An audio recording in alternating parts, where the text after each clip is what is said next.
السلام علیکم. اعوذ باللہ السمیع العلیم من الشیطان الرجیم.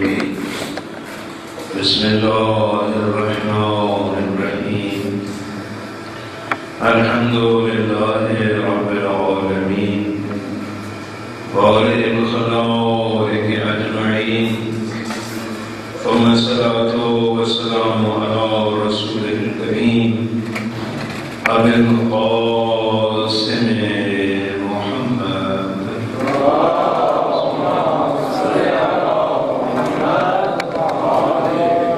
وعلى آله الطيبين الطاهرين المعصومين الذين قال الله تعالى في شأنهم إنما يريد الله ليذهب عنكم الرجس أهل البيت ويطهركم تطهيرا.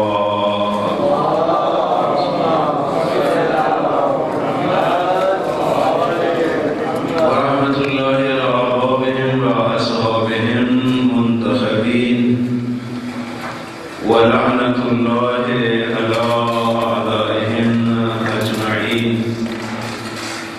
أما بعد فقد قال الحكيم في كتابه بسم الله الرحمن الرحيم يا أيها الذين آمنوا اتقوا الله وكونوا مع الصادقين. صلوات.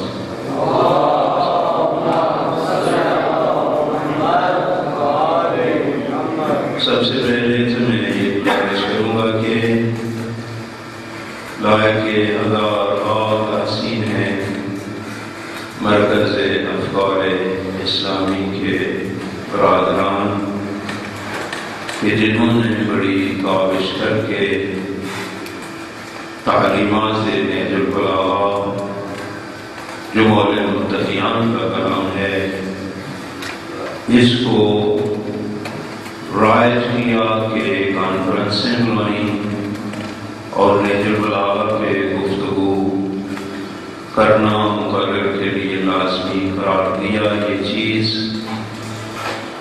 ہمارے معاشرہ میں مطلوب تھی، اس کی کمی محسوس ہوتی تھی. خدا کا بھلا کرے کہ جنہوں نے امام علیہ السلام کے کلام کو ہر موضوع کا عنوان قرار دیا اور اس پہ کانفرنسیں کی. شہید مطہر رضوان اللہ تعالیٰ علیہ کی ایک کتاب ہے سیری در نہج البلاغہ. نہج البلاغہ میں مختصر سی سیر.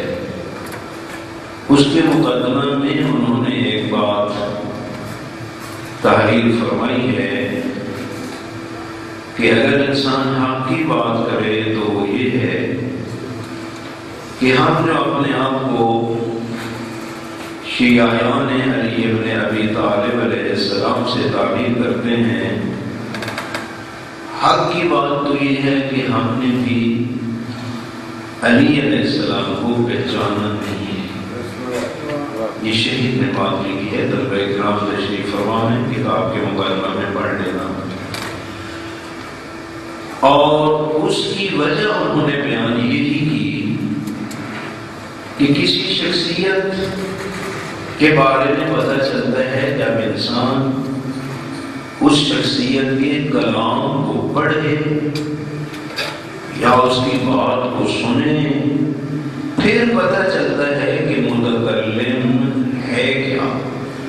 کیونکہ خود مولوی متقیان کا فرمان ہے کہ المرء محکوم تحت لسانہ، کہ ہر انسان جو ہے نا اپنی زبان کے خیمہ کے نیچے چھپا ہوا ہوتا ہے. بولتا ہے تو پتہ چلتا ہے کہ متکلم کی حقیقت کیا ہے. تو کہا ہم میں سے کتنے ہیں جنہوں نے مولوی متقیان کے کلام کو پڑھا. نہج البلاغہ جو امام علیہ السلام کا کلام ہے، ہم نے جب پڑھا ہی نہیں تو ہمیں پتہ کیا چلے کہ علی علیہ السلام کی عظمت کیا ہے؟ میرے بھائیو سارے غور کرو کہ کتنے ہیں جن لوگوں نے پڑھا، اور پھر جنہوں نے پڑھا پھر کتنے ہیں جنہوں نے اس کو سمجھا بھی صحیح، اور پھر سمجھنے کے بعد کتنے لوگ ہیں کہ جنہوں نے اس پہ عمل کیا۔ فرمایا جب پڑھا ہی نہیں ہے تو کیا پتہ چلے گا عظمت علی ابن ابی طالب۔ ہم نے یقین کرو نہج البلاغہ کی بے قدری کی، نہیں پڑھا گیا پڑھایا گیا۔ خدا بھلا کرے ان نوجوانوں کا کہ جنہوں نے اس خلا کو پر کیا، اور نہج البلاغہ کو بھی ماشاءاللہ کانفرنسیں نہج البلاغہ پہ منعقد کرائی، بہت بڑا کام ہے۔ ورنہ میرے بھائی اور بزرگوں، وہ شہید بڑی حسرت کا جملہ لکھتے ہیں، کہتے ہیں بتاؤ اگر یہ نہج البلاغہ غیروں کا ہوتا تو کیا اسی طرح اس کی بے قدری ہوتی جس طرح ہمارے معاشرے میں؟ قدر نہیں۔ حالانکہ امیر المومنین کا کلام جس طرح اس عرب نے کہا ہے عجیب ہے، کہتے ہیں کہ کلام علی، کلام علی ما قالہ المرتضی مرتضی۔ لوگوں، علی کا جو کلام ہے نا، یہ کلاموں میں بھی علی نظر آتا ہے، اور جو کچھ مرتضی نے فرمایا ہے حق کے مطلب تو یہی بنتا ہے کہ وہ کلام بھی مرتضی ہے۔ اتنی عظیم کتاب، ماشاءاللہ۔ مجھے جو موضوع دیا گیا نہج البلاغہ سے مومنین و متقین کے اوصاف کو بیان کرنا آپ کی خدمت میں، تو میرے بھائیوں نہج البلاغہ کا یہ خطبہ مشہور ہے، طلبہ کرام میری طرح بیٹھے ہیں جانتے ہیں، خطبہ حمام، جس میں حضرت نے بڑی تفصیل کے ساتھ صاحبان تقویٰ کی علامات کو بیان فرمایا۔ حمام کان رجلا عابدا، ایک عبادت گزار انسان تھا، خدمت مولا متقیان میں حاضر ہو گیا، کرتا ہے یا امیر المومنین صف لی المتقین کانی انظر الیہم، کہ یا علی متقین کے ایسے اوصاف بیان کرو نا کہ ان اوصاف میں مجھے متقین نظر آنے لگے۔ فقط زبان کی حد تک نہیں، کلام ایسا ہو کہ جس میں مجھے متقین نظر آنے لگے۔ فتساءل علیہ السلام، حضرت نے جواب دینے سے جس طرح پس و پیش انسان کرتا ہے ایسا کیا، اور اس کے بعد اللہ نے فرمایا اتق اللہ وَأَحْسِنْ فَإِنَّ اللَّهَ مَعَ الَّذِينَ اتَّقَوْا وَالَّذِينَ هُمْ مُحْسِنُونَ، کہ تقوی الہی اختیار کرو اور نیک عمل انجام دو، کیونکہ اللہ کی ذات صاحبان تقوی اور نیک عمل کرنے والوں کے ساتھ ہے۔ اس میں آپ غور کریں، اور میں یہ معصوم کے کلام میں یہ چیز بڑی دقت سے متوجہ ہوتا ہوں کہ جب معصوم ہستی سے کوئی بات پوچھی جاتی ہے اور معصوم اس کا جواب دیتے ہیں، تو معصوم ہستیاں پھر ساتھ قرآن کی آیت بھی پڑھتی ہیں کہ یہ بات جو ہم کر رہے ہیں تو یہ قرآن میں کہاں ہے۔ یہاں امام علیہ السلام نے فرمایا اتق اللہ وَأَحْسِنْ، کہ تقوی الہی اختیار کرو اور نیک کام کرو۔ اس پہ امام نے آگے آیت کریمہ کی طرف فَإِنَّ اللَّهَ مَعَ الَّذِينَ اتَّقَوْا وَالَّذِينَ هُمْ مُحْسِنُونَ، میں کیوں تمہیں کہہ رہا ہوں کہ نیک عمل کرو اور تقوی الہی اختیار کرو، کیونکہ خدا انہی لوگوں کے ساتھ ہے جو صاحبان تقوی ہوتے ہیں اور نیک عمل انجام دیتے ہیں۔ ایک روایت میں نے پڑھا کہ ایک شخص نے معصوم سے مسئلہ پوچھا نا، تو معصوم نے جواب دیا، بندہ مطمئن ہو گیا۔ معصوم فرماتے ہیں تم نے یہ کیوں نہیں پوچھا کہ یہ مسئلہ قرآن کی کس حاجت میں اتنی معصوم ہستیوں کی یہ انتہائی کوشش ہوتی تھی کہ لوگوں کو بتایا جائے کہ ہمارے فرمان کا بھی اصل مرکز کلام خدا ہے. ہم جو بات کر رہے ہیں تو اپنی مرضی سے نہیں بلکہ کلام الہی ہے. جب یہ بات کی حضرت نے کہ اتق اللہ وعصم لم یقنا ہمام اس میں مطمئن نہیں اور حضرت کو قسمیں دینے لگا کہ یا علی مہربانی فرمائیں تفصیل کے ساتھ مجھے صاحبان تقویٰ کے اوصاف بیان کریں. جب اس میں مجبور کیا نا پھر حضرت نے حمد خدا بیان کی, سید الانبیاء پہ درود و سلام بھیجا, آپ بھی بھیج لیں اللہم صل علی محمد. اس کے بعد حضرت ارشاد فرماتے ہیں اما بعد ان اللہ خلق الخلق حین خلقهم غنیا عن طاعتهم وآمنا عن معصیتهم کہ اللہ نے جب چاہا مخلوق کو خلق فرمایا, جب چاہا ان اللہ خلق الخلق حین خلقهم, جب چاہا خداوند عالم نے مخلوق کو خلق فرمایا, لیکن خلق جو فرمایا تو کسی مجبوری کی وجہ سے نہیں. مخلوق خلق نہیں فرمائی تھی, اس وقت بھی غنی مطلق تھا, خلق کرنے کے بعد بھی وہ غنی مطلق ہے. غنی عن طاعتهم, کوئی محتاج نہیں تھا کہ لوگ میری اطاعت کریں گے اس لیے میں مخلوق کو خلق کر رہا ہوں. اللہ کی ذات تیری اور میری اطاعت یا تیری اور میری عبادت کی وہ ذات محتاج نہیں.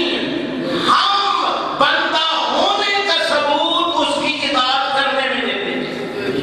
وہ غنی مطلق ہے, وہ ذات فرمایا غنی, اور وہ ذات غنی تھی مخلوق کی اطاعت سے, اور اگر مخلوق معصیت کرے تو کیا خدا کا کچھ بگاڑ سکے گی؟ کہا نہیں. اور مخلوق کی معصیت سے بھی وہ ذات امن میں تھی.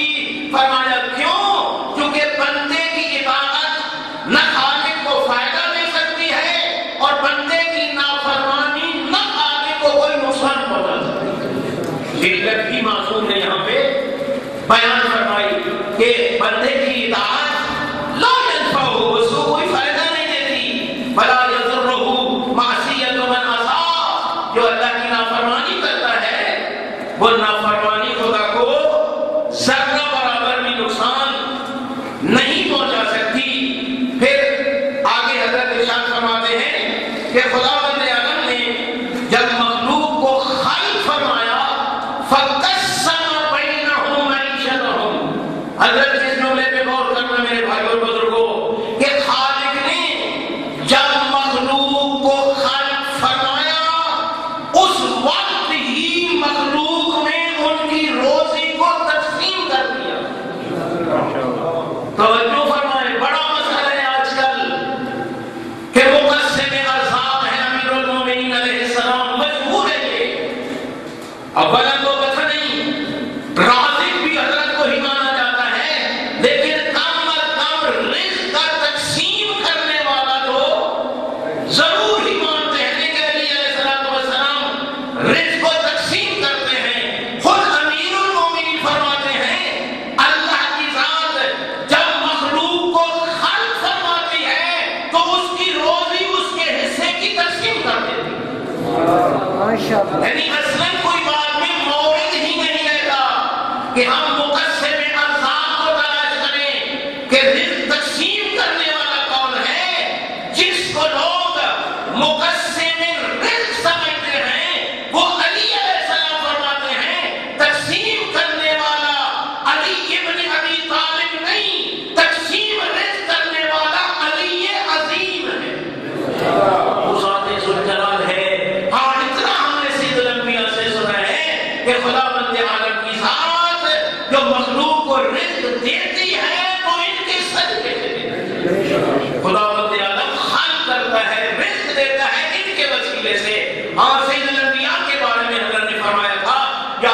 تقسیم النار والجنہ، جنت اور جہنم کی تقسیم علی ابن ابی طالب کی سبب، لیکن رزق کی تقسیم خود امام فرماتے ہیں قسم بینہم معیشتہم، بندوں کے درمیان ان کے روزی کے وسائل کو اس ذات نے تقسیم فرما دیا۔ آگے حضرت فرماتے ہیں فالمتقون فیہا ہم اہل الفضائل، لوگوں اگر کائنات میں کسی کو صاحب فضیلت ہونے کے اعتبار سے دیکھنا ہے تو وہ صاحبان تقویٰ ہوتے ہیں، صاحبان تقویٰ فالمتقون ہم فیہا اہل الفضائل، کہ کائنات میں اگر کوئی صاحب فضیلت ہستی ہے تو وہ صاحبان تقویٰ ہے۔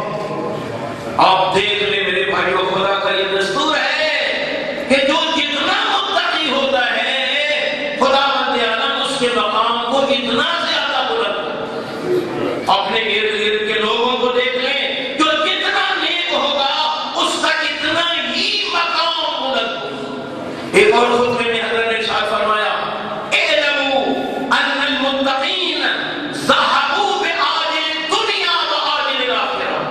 وہ لوگوں یہ تو علی کی بات مان لو نا کہ جو صاحبان تقویٰ ہوتے ہیں وہ دنیا بھی لے جاتے ہیں اور آخرت بھی لے جاتے ہیں۔ بڑا عظیم جملہ ہے، اس پہ ایمان ہونا چاہیے میرے بھائیوں اور بزرگوں۔ اعلموا ان المتقین ذهبوا بعاجل الدنیا وعاجل الآخرہ، صاحبان تقویٰ جو ہوتے ہیں وہ دنیا کی بازی بھی لے جاتے ہیں اور آخرت بھی لے جاتے ہیں۔ پھر حضرت نے علت کی بیان فرمائی شرکوا اہل الدنیا فی دنیاہم ولم یشارک اہل الدنیا فی آخرتہم۔ یہ جو صاحبان تقویٰ ہوتے ہیں نا، یہ دنیا والے کی دنیا میں شریک ہوتے ہیں۔ متقی کوئی بھوکے تو نہیں سوتے میرے بھائیوں اور بزرگوں، وہ کون سی نعمت ہے دنیا کی جس سے صاحب تقویٰ استفادہ نہیں کرتا؟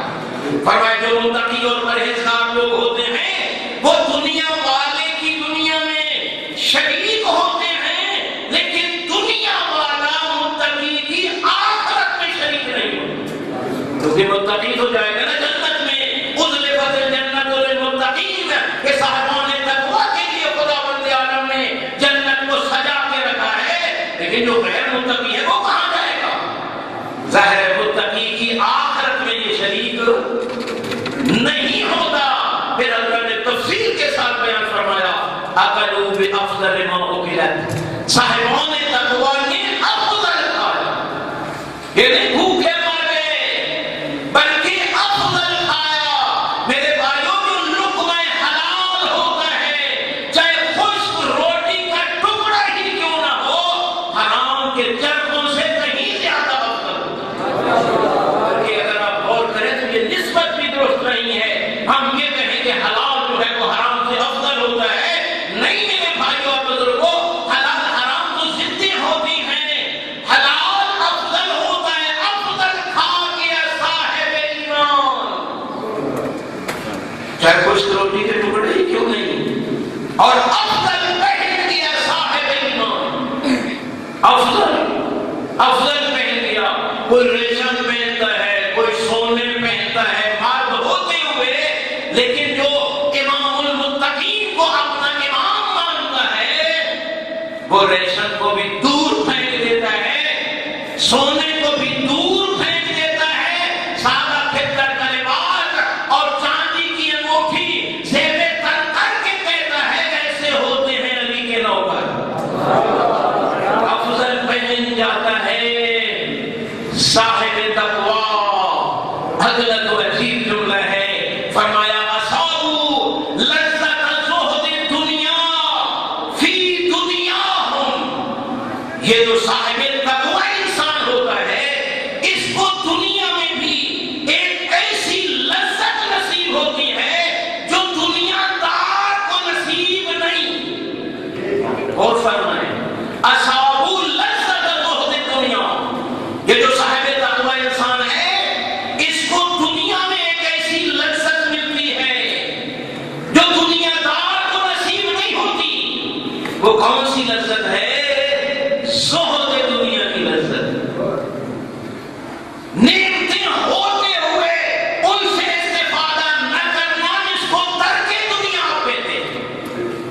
آپ خود دیکھیں، کیا مولے متنیہ کے بعد دنیاوی مال نہیں ہوتا تھا؟ ہوتا تھا میرے بھائیوں، علی خود نہیں کھاتے تھے، اللہ کے بندوں کو کھلاتے تھے۔ اس لیے کریم کی صفت مولے متنیہ کے ساتھ کی گئی ہے، بعض روایات میں بھی اور بعض شاعروں نے بھی جو شعر لکھے ہیں، وہاں امیر المومنین کو کریم کے لقب سے بھی نوازا گیا ہے، اور اس میں یہی ہے کہ خود نہیں بلکہ دوسروں کو کھلاتے تھے۔ یعنی یہ فقط دنیاوی نعمتوں میں لذت نہیں لیتے، دنیاوی نعمتوں کو ترک کرنے میں لذت لیتے۔ اور ایک فارسی شاعر کا بڑا پیارا جملہ ہے، کہتے ہیں کر کے لذت رہو، لذت بے امید، لذت نفس رہو، لذت نہ خامید۔ اے انسان، اگر تو ترک لذت میں لذت لینے لگ جائے، ترک لذت میں لذت لینے لگ جائے، تو لذت نفس کو تو لذت نہیں کہے گا۔ اصل میں تو ترک لذت میں جو لذت ہے میرے بھائیوں، وہ خود اس لذت میں لذت نہیں۔ اس کی یوں تفصیلات کر سکتا ہوں، کچھ لوگ وہ ہوتے ہیں جو گناہ میں لذت لیتے ہیں، جو صاحبان تقویٰ ہوتے ہیں، وہ گناہ میں لذت نہیں لیتے، ترک گناہ میں لذت لیتے ہیں۔ کوئی وقت شراب پی کے لذت لیتا ہے، لیکن صاحبان تقویٰ شراب اور شرابی پہ لعنت بھیج کے لذت لیتے ہیں۔ کوئی دیوس اور بغیرت غیر محرم کی طرف نظر کر کے لذت لیتا ہے، جو صاحبان تقویٰ ہوتے ہیں وہ آنکھوں کو چھپا کے لذت لیتے ہیں۔ کر کے لذت رو، لذت بے امید، لذت نفس و لذت نہ امید۔ کہ اگر تم ترک لذت میں لذت لینے لگ جاؤ، اگر ترک گناہ میں لذت لینے لگ جاؤ، وہ گناہ میں لذت نہیں ہوتی جو ترک گناہ میں ہوتی ہے۔ میرے بھائیوں، خود معصوم نے فرمایا، آپ جانتے ہیں کہ گناہ کی لذت وقتی ہوتی ہے، لیکن ترک گناہ کی لذت ہمیشہ کی ہوتی ہے۔ یہاں تک روایات میں ہے کہ وہ بندہ منظر حسین ہے، دیکھنے کے لیے جی کرتا ہے، لیکن حکم خدا سے آنکھوں کو چھپا لیتا ہے، تو یہ جو آنکھیں چھپا رہا ہے اللہ کے حکم سے، اس کو ایسی لذت نصیب ہوگی جس کی دنیا میں کوئی مثال نہیں ملتی۔ میرے بھائی اور بزرگوں، حد سے بسر خصوصی حکم ہے۔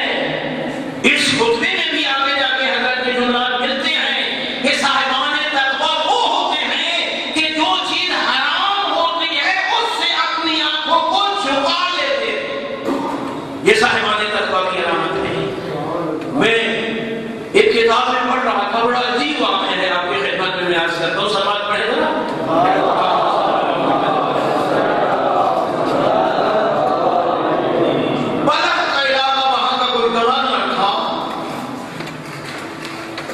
اور مرکز والوں نے کہا کہ علاقے کا ٹیکس بھیجو۔ وہ کہتے نہیں ہے میرے پاس اس سال چونکہ کوئی فصل ہی نہیں ہوئی تو ہم ٹیکس کیا بھیجیں۔ لیکن مرکزی حکومت نے زور دیا کہ آپ کو دینا پڑے گا ٹیکس۔ ہم کیا کروں، لوگوں کے پاس کوئی شہر ہوئی نہیں ہے، ہم کس طرح ٹیکس دیں؟ کہا نہیں، کیسے بھی ہے دینا پڑے گا۔ وہ گورنر اپنے گھر والی کو کہتے ہیں کہ لوگوں کے پاس کوئی شہر نہیں، بھوکے ہیں، فصل ہی نہیں ہوئی اور وہ برباد ٹیکس مانگ رہا ہے، کریں گے کیا؟ کہتے کوئی پریشانی نہیں، میرا ایک سوٹ ہے ہیرو جواہرات سے جڑا ہوا، یہ لے گا اور جا کے بادشاہ کو کہے کہ آپ نے سارے ہمارے علاقے بلد کا ٹیکس اس کو بیچ کے تو حاصل کر لے۔ گورنر کی یہ لے گیا بادشاہ کے دربار میں، صندوق میں وہ بند ہے، سوٹ سامنے رکھا۔ بھائی یہ کیا ہے؟ حضرات ٹیکس ہے جو آپ نے کہا، ٹیکس ہے ہاں کہا، دیکھو دیکھا تو ایک سوٹ ہے جو ہیرو جواہرات سے جڑا ہوا ہے، سلوات پڑھ لیا اس نے کہا یہ کیا ہے ٹیکس؟ چونکہ علاقے میں تو کوئی فصل ہوئی نہیں تھی، میرے گھر والے نے اپنا جوڑا دیا ہے کہ تو اس کو بیچ کے ٹیکس وصول کر لے۔ اس وقت بادشاہ کو بھی کچھ حیرت آتی ہے، کہتے نہیں یہ مناسب نہیں ہے، میں نے اس سال کا ٹیکس جو ہے پورے علاقے کے لوگوں کو معاف کیا۔ میرے بھائیوں اور بزرگوں، بات تکلیف سے سننے والی ہے۔ وہ خاتون کے پاس واپس لے آیا وہ سوٹ۔ خاتون کہتی ہے کہ مجھے یہ بتا، کیا بادشاہ کے مجمع میں میرے اس جوڑے کو کھولا گیا تھا؟ کہاں؟ مجمع میں بادشاہ نے کھولا اور یہ سوٹ نکلا۔ کہتی ہے پھر میں تو نہیں پہنوں گی۔ کہا تو کیوں نہیں پہنے گی؟ کہا اس پہ غیر محرموں کی نظر پڑی ہے۔ اللہ اکبر۔ اور میرے بھائی اور بزرگوں، معصوم کا جملہ ہے واللہ ما شیئت علی الا من عفق دمہ وفرجہ۔ وہ شیع علی ہو نہیں سکتا کہ جس کے شکم میں لقمہ حرام ہو اور شرمگاہ بھی حرام میں استعمال ہو۔ اس لیے میرے بھائی اور بزرگوں، امام کا حکم ہے کہ آنکھوں کو چھپا لو۔ تو صاحبان تقوی وہی ہوتے ہیں جو اصحاب لذت زہد دنیا فی دنیاہم، کہ ترک لذت کی لذت وہ دنیا میں لے کے جاتے ہیں۔ اور پھر معصوم نے فرمایا جب جائیں گے اللہ کے دربار میں ان کی کوئی دعا بھی مسترد نہیں ہوگی، جنت میں جو چاہیں گے وہی ملے گا۔ خدا بند عالم ہمیں امام المتقین کے صدقے اس دنیا میں تقوی الہی کے سائے میں رہ کے زندگی گزارنے کی توفیق و رحمت فرمائے۔ وآخر دعوانا الحمدللہ رب العالمین۔